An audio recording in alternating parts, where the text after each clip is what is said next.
जाके भोरे भोरे कहीं से झाड़ले पहला अंतरा दीपा के ऐसन भातार हम उतर गइनी काके ऐसन भातार हम उतर गइनी उनका ही याद पे मर गइनी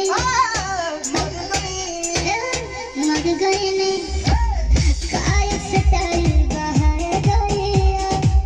काय स्माइल बहाए गइया पाते उनके पाही कसम से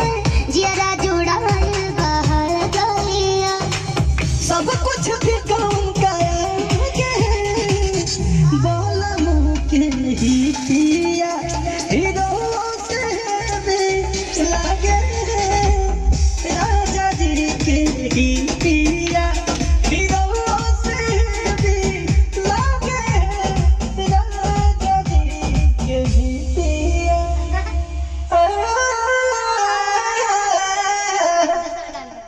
एगो अजीब हो गइल बा ना तनी मन निमन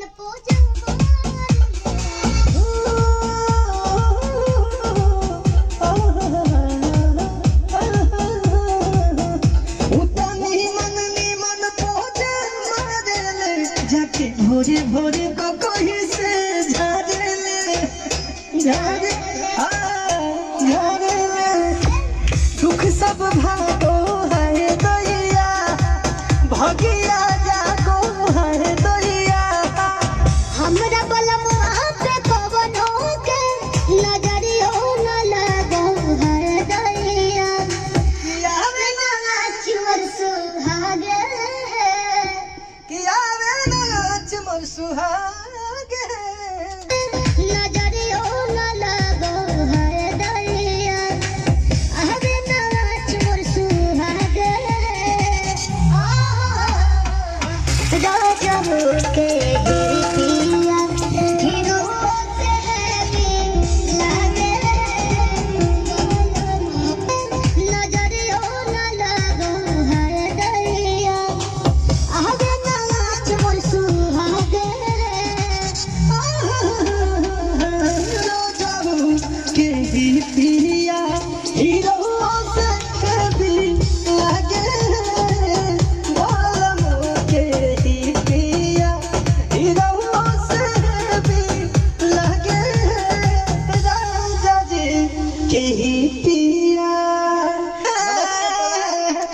नमस्ते प्रणाम सब जितना भी लोग हमारे चैनल के माध्यम से हमके देख रहा बा शिल्पी राज जी के देख रहा बा सबके हमारा सादर प्रणाम नमस्ते और रुआ लोग के आशीर्वाद से हमनी के कई गो गाना लगातार बज रहा बा गरैया मछली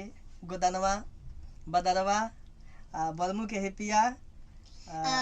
लजाई का है खाई अपना मर्दा के कमाई तो लजाई का है ननदिया